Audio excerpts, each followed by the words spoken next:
সম্প্রতি আপনি হয়তো লক্ষ্য করেছেন কপারের দাম মাত্র এক মাসেই প্রায় 30% বেড়েছে, আর সেপ্টেম্বর থেকে ডিসেম্বরের মধ্যে প্রায় 60% পর্যন্ত উঠে গেছে।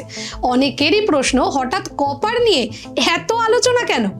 আজ খুব সহজ ভাষায় সেটাই বোঝার চেষ্টা করি। কপার এমন একটা ধাতু যা শুধু বৈদ্যুতিক তারেই নয়, বাড়ি বানানো, বড় বড় ইন্ডাস্ট্রি, ইঞ্জিনিয়ারিং কাজ এবং গাড়ি তৈরিতে প্রচুর পরিমাণে ব্যবহার হয়। পুরো পৃথিবীতে যত কপার ব্যবহার হয় তার প্রায় 57% ব্যবহার করে চীন, আর চীন সহ পুরো এশিয়া মিলে 77% কপার ব্যবহার হয়। অর্থাৎ কপারের চাহিদা সবসময় অনেক বেশি এবং খুবই গুরুত্বপূর্ণ। কিন্তু সাম্প্রতিক সময়ে কপারের নতুন ডিমান্ড এসেছে ইলেকট্রিক ভেহিকেল এবং ক্লিন এনার্জি থেকে।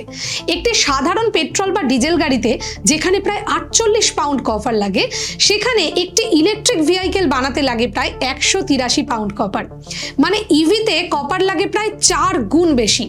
শুধু তাই নয়, একটা বড় উইন্ড টারবাইন বানাতেও প্রায় 4 থেকে 5 টন কপার প্রয়োজন হয়। ভবিষ্যতে যেহেতু ইভি এবং গ্রিন এনার্জি আরও বাড়বে, তাই কপারের চাহিদাও ধীরে ধীরে আরও বাড়তে থাকবে। এখন আসি সাপ্লাইয়ের কথায়। বিশ্বের মোট কপারের প্রায় অর্ধেক আসে মাত্র 5টি দেশ থেকে: চিলি, কঙ্গো, পেরু, চীন এবং ইন্দোনেশিয়া। 2025 সালে এই দেশগুলির অনেক জায়গায় মাইন ফ্লাডিং, প্রোটেস্ট এবং ল্যান্ডস্লাইডের মতো সমস্যা হয়েছে। এর ফলে কপার উৎপাদন ব্যাহত হয়েছে এবং বাজারে কপার কম পাওয়া যেতে শুরু করেছে।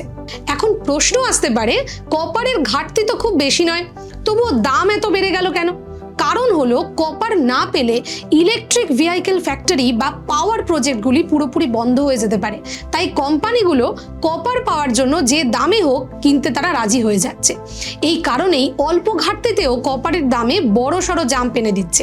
সহজ করে বললে, একদিকে কপারের ডিমান্ড বাড়ছে, অন্যদিকে সাপ্লাই চাপের মধ্যে রয়েছে। এই দুইয়ের মিলেই কপারের দাম হঠাৎ এত দ্রুত বেড়ে গেছে। তাহলে আজকের ইনফরমেশনটি আপনাদের কেমন লাগলো সেটা অবশ্যই আমাদের কমেন্ট বক্সে লিখে জানান। এরকম আরও আপডেট পেতে অবশ্যই আমাদের ইনভেস্টমেন্ট পেজটিকে ফলো করতে ভুলবেন না। ধন্যবাদ।